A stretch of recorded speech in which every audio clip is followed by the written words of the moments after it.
सबसे पहले ये जानना ज़रूरी है कि डे 3 एम्ब्रियो किसे कहते हैं और डे 5 एम्ब्रियो या ब्लास्टोसिस्ट किसे कहते हैं। देखिए, जभी भी फर्टिलाइज़ेशन आईवीएफ के थ्रू हम कराते हैं, तो फर्टिलाइज़ेशन के बाद जो भी एम्ब्रियो बनने के लिए उसे हम रख देते हैं इंक्यूबेटर में। 3 दिन के लिए अगर रखते हैं और 3rd डे अगर ट्रांसफ़र करते हैं, तो उसको बोलते हैं डे 3 ट्रांसफ़र। और वही एम्ब्रियो अगर हम 5 दिन के लिए इंक्यूबेटर में रख देते हैं या लेबोरेटरी में रख देते हैं और 5th डे अगर ट्रांसफ़र करते हैं, तो उसको बोलते हैं डे 5 या ब्लास्टोसिस्ट ट्रांसफ़र। जब भी आईवीएफ कराया जाता है, सबसे पहले क्वेश्चन ये आता है कि डे 3 के एम्ब्रियो ट्रांसफ़र कराए जाएँ या डे 5 मतलब ब्लास्टोसिस्ट एम्ब्रियो ट्रांसफ़र कराया जाए। ज़्यादातर लोग यही पूछते हैं, डॉक्टर कौन सा एम्ब्रियो ट्रांसफ़र हमारे लिए बेटर होगा, डे 3 करवाएँ या डे 5 करवाएँ? अब समझिए, डे 5 एम्ब्रियो ट्रांसफ़र हम किन-किन केसेस में करते हैं। अगर हमारे पास नंबर ऑफ़ एम्ब्रियोज़ ज़्यादा है, मान लीजिए हमारे पास में 12 नंबर ऑफ़ एम्ब्रियोज़ है, डे 3 पे हमारे पास 12 एम्ब्रियोज़ बन गए, तो हम चाहते हैं कि हम उनको डे 5 पे ले जाएँ। अगर हम डे 5 पे ले जाते हैं, तो एम्ब्रियो सिलेक्शन हो जाता है। सिलेक्शन का मतलब होता है, जो अच्छे एम्ब्रियोज़ हैं, वो बाहर डेवलप हो जाएँगे और जो अच्छे एम्ब्रियोज़ नहीं हैं, वो हो सकता है अरेस्ट हो जाए। तो फाइनली डे 5 वाले दिन हमें नंबर ऑफ़ एम्ब्रियोज़ कम मिलेंगे। अब नंबर ऑफ़ एम्ब्रियोज़ कम मिलने के एडवांटेज क्या है और डिसएडवांटेज क्या है?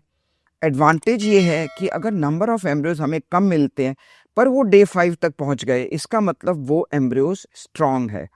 स्ट्रॉन्ग एम्ब्रियो है, तो इसका मतलब वो प्रेगनेंसी आगे 9 महीने तक भी ले जा सकेगा। ये ज़रूरी नहीं है कि डे 5 के डालें तो सारे के सारे प्रेगनेंसी टेस्ट पॉज़िटिव आएँगे। लेकिन हाँ, अगर हमारे पास नंबर ऑफ़ एम्ब्रियोज़ ज़्यादा है और हम उनको सेलेक्ट कर लेते हैं, मान लीजिए 12 एम्ब्रियोज़ को हम डे 5 ले गए और उनमें से मान लीजिए 6 एम्ब्रियो अच्छे बने या ब्लास्टोसिस्ट बन गए, तो वो 6 एम्ब्रियो स्ट्रॉन्ग एम्ब्रियो कहलाए जाएँगे। अब नंबर 5 डे 5 तक हम किन-किन को ले जाएँगे? सबसे पहले जब हमारे पास नंबर ऑफ एम्ब्रियोज़ ज़्यादा हों, पहली चीज़। दूसरी चीज़, जब पेशेंट्स की एज यंग हो। यंग पेशेंट्स में अगर हम डे 5 के एम्ब्रियोज़ डाल देते हैं, तो वो डे 5 तक पहुँच जाते हैं। तीसरी इम्पॉर्टेंट चीज़ है कि अगर हमें लगता है कि डे 3 के एम्ब्रियोज़ में इतनी कैपेसिटी है कि वो डे 5 तक जा सकते हैं, तो हम उनको डे 5 तक ले जा सकते हैं। और इम्पॉर्टेंट चीज़, अगर हमें किसी की एम्ब्रियो बायोप्सी करनी है, मान लीजिए किसी को बार-बार अबॉर्शन होता है और हमें लगता है कि इसका जो एम्ब्रियो डाला गया है, वो डिफेक्टिव हो सकता है। हालाँकि देखने में अच्छा लगता है। अब मान लीजिए किसी एक पेशेंट को डायबिटीज़ है, हमारे पास आके बैठता है। शक्ल में देखने से तो हम नहीं बता सकते कि उसको डायबिटीज़ है, पर अगर हम ब्लड शुगर चेक करते हैं तो हमें पता लग जाता है। इसी तरह से एम्ब्रियोज़ को ऊपर जे देखने से कई बार नहीं पता लगता कि ये एम्ब्रियो की क्वालिटी कैसी है, ये एम्ब्रियो अच्छा है या नहीं है। बट हमें बायोप्सी करके पता लग जाता है कि ये एम्ब्रियो अच्छा है, ये डाला जा सकता है। तो बायोप्सी हम किन-किन पेशेंट्स में करते हैं? उन पेशेंट्स में जिनको फेलियर ज़्यादा होते हैं, तो हम एडवाइस करते हैं कि एम्ब्रियो बायोप्सी करा लीजिए, जिससे हमें ये पता लगे कौन से एम्ब्रियोज़ अच्छे हैं, कौन से अच्छे नहीं हैं, कौन से डालने लायक है, कौन से डालने लायक नहीं है। तो एम्ब्रियो बायोप्सी के लिए एम्ब्रियोज़ को हमें डे 5 तक ले जाना ही पड़ता है, चाहे 2 एम्ब्रियोज़ हों या 3 एम्ब्रियो हों या 4। बट अगर हमें एम्ब्रियो बायोप्सी करानी है, तो हमें ब्लास्टोसिस्ट बनाना पड़ेगा। और एक कंडीशन है, मान लीजिए किसी के एक बच्चा है, वो चाहते हैं कि अब हम एक ही बच्चा हमें और चाहिए। अगर आपने 2 एम्ब्रियोज़ डाल दिए और 2 प्रेगनेंसी हो गई, ट्विन हो गई, तो हम ये अफ़ोर्ड नहीं कर सकते या हम नहीं चाहते, क्योंकि हमारे पास पहले ही एक बच्चा है। उन केसेस में हम ब्लास्टोसिस्ट ले जाते हैं, तो हम सिंगल एम्ब्रियो का ट्रांसफ़र भी कर सकते हैं, क्योंकि ब्लास्टोसिस्ट की इम्प्लांटेशन रेट ज़्यादा होती है। ब्लास्टोसिस्ट क्योंकि वो सेलेक्टेड एम्ब्रियोज़ हैं, इसीलिए अगर एक एम्ब्रियो भी डालें, तो उसकी सक्सेस रेट डे 3 के एक एम्ब्रियो से ज़्यादा होगी। ये सब वीडियो को अंत तक देखना ज़रूरी इसलिए है, क्योंकि इसमें एंड में सारे टिप्स दिए गए हैं। अब मान लीजिए हम देखते हैं, जिन पेशेंट्स का सिलेक्शन करके एक एम्ब्रियो हमें डालना है, उनको हम डे 5 तक ले जा सकते हैं।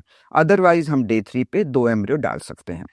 अब एडवांटेजेस और डिसएडवांटेजेस क्या हैं? अगर कोई एम्ब्रियो इतना अच्छा डेवलप नहीं हो रहा और हम उसको डे 5 तक ले जाने की कोशिश करते हैं, तो वो अरेस्ट भी हो सकता है हमें कोई भी नहीं मिले।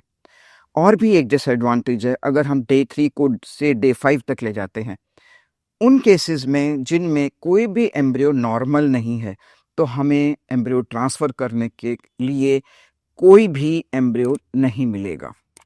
तब हम हो सकता है हम कहें कि ओहो, हम तो एम्ब्रियो ट्रांसफ़र ही नहीं कर सकते। तो इस बात का ध्यान रखना पड़ेगा कि जब हम कंसेंट दें कि आप हमारे एम्ब्रियो डे 3 से डे 5 ले जाइए, तो हमें ये सोचना चाहिए कि हो सकता है वो डे 3 के एम्ब्रियो डे 5 तक नहीं पहुँचे। तो हमें एक्सेप्ट करना पड़ेगा कि हमारे डे 3 के एम्ब्रियोज़ अगर डे 5 तक नहीं पहुँच सकते, तो इसका मतलब वो हम एक्सेप्ट करते हैं, पर हम फिर भी डे 5 तक ले जाना चाहते हैं। तो अब आप समझ गए कि पहले डे 3 तक एम्ब्रियो जाते हैं, फिर हम सोचते हैं कि हम उनको डे 5 ले जाएँ या ना ले जाएँ। अगर पेशेंट की एज यंग है, नंबर ऑफ़ एम्ब्रियोज़ ज़्यादा है, डे 3 के एम्ब्रियो की क्वालिटी अच्छी है और बहुत एम्ब्रियो हमारे पास में है, तो हम उनको डे 5 तक ले जा सकते हैं।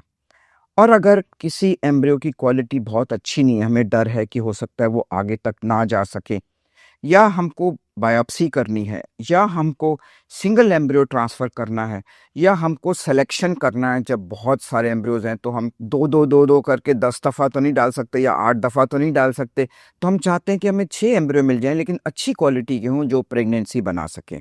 इसीलिए हम उनको डे 5 तक ले जाते हैं, ब्लास्टोसिस तक ले जाते हैं और डे 5 में फ्रीज़ करके या फ्रेश एम्ब्रियो हम डाल सकते हैं। तो इनके अलग-अलग क्राइटेरिया हैं, डे 3 पे कौन से एम्ब्रियो डालने चाहिए और डे 5 तक हम कौन से एम्ब्रियो को ले जा सकते हैं। अब एक और भी अच्छी चीज़ है, अगर हम डे 5 तक ले जाते हैं, तो हो सकता है हमें कोई भी एम्ब्रियो ना मिले। इसीलिए थोड़ी सिक्योरिटी के पॉइंट ऑफ व्यू से कभी-कभी हम कुछ एम्ब्रियो डे 3 पे फ्रीज़ कर लेते हैं और हमारे पास अगर ज़्यादा एम्ब्रियो है, तो बाकियों को हम डे 5 पे ले जाते हैं। तो हमारे को नंबर ऑफ़ एम्ब्रियोज़ कम मिले, क्योंकि डे 3 के हमने 2 ही फ्रीज़ किए और बाकी जो 8 एम्ब्रियो बचे हुए थे, उसमें से कम होकर के हमें 4 ब्लास्टोसिस्ट मिल गए, या 4 हो सकता है डे 5 के एम्ब्रियो मिल जाए, तो हमारे पास 6 है। अब अगर हम ब्लास्टोसिस्ट डालते हैं और अगर वो ब्लास्टोसिस्ट का इम्प्लांटेशन फेल होता है, तो हमारे पास ऑप्शन होता है कि हम डे 3 के एम्ब्रियो भी नेक्स्ट टाइम डाल सकते हैं। और अगर ब्लास्टोसिस्ट तक नहीं पहुँचे किसी कारण से, डे 3 के एम्ब्रियो डे 5 तक नहीं पहुँचे, तो भी हमारे पास ऑप्शन होता है कि हम डे 3 के एम्ब्रियो डे 3 पर ही डाल सकें। और भी दोनों एम्ब्रियो डे 3 और डे 5 के रखने में एक और एडवांटेज होता है।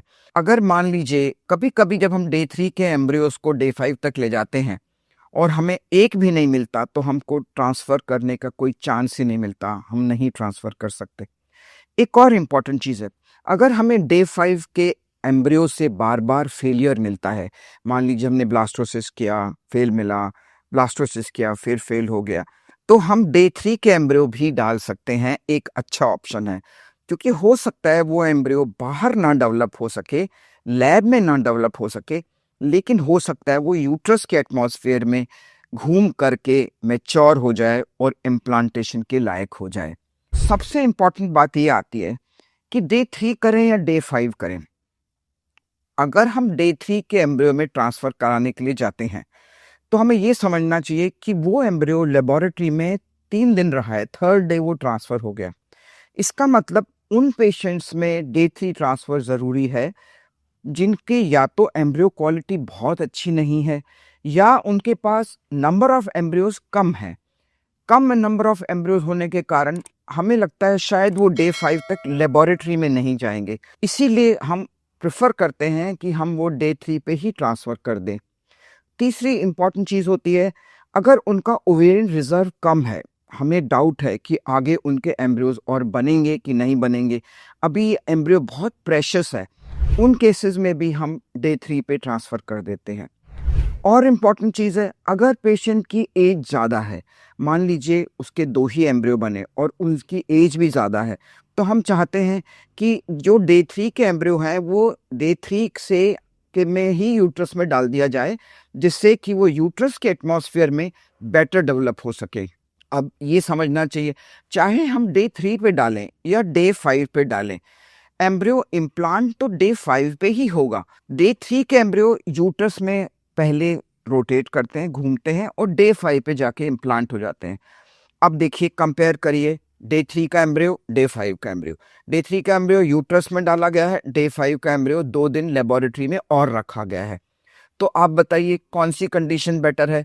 यूट्रस एक बेटर एटमॉस्फेयर दे सकता है एम्ब्रियोस को एज कंपेयर टू लेबोरेटरी।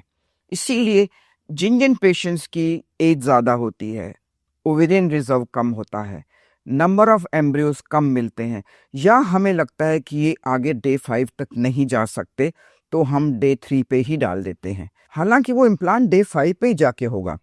तो अब आप अच्छे से समझ गए हैं, एज ज़्यादा है, नंबर ऑफ एम्ब्रियोज कम है, एम्ब्रियो की क्वालिटी बहुत अच्छी नहीं है, तो हम डे 3 पे डाल सकते हैं। और अगर हमें ब्लास्टोसिस्ट ले जाना है और उसमें हम एक्सेप्ट करते हैं कि अगर कोई नहीं गया और ट्रांसफ़र के लिए कुछ नहीं मिला, तो हम ठीक है, पेशेंट की एज यंग है, हम बायोप्सी करना चाहते हैं, तो हम इसको डे 5 तक ले जा सकते हैं। तो ये सब बातों का ध्यान रखते हुए आप अब अपना डिसीजन खुद ले सकते हो कि मुझे डे 3 से डे 5 ले जाना है, डे 5 के डालने हैं या डे 3 के डालने हैं, दोनों ऑप्शंस रखने हैं, किस तरह से हमें आगे प्रोसीड करना है। अगर आपको ये वीडियो पसंद आई तो आप प्लीज़ इसको शेयर करिएगा। आई एम श्योर बहुत से लोगों को इनसे बेनिफिट होगा। Thank you.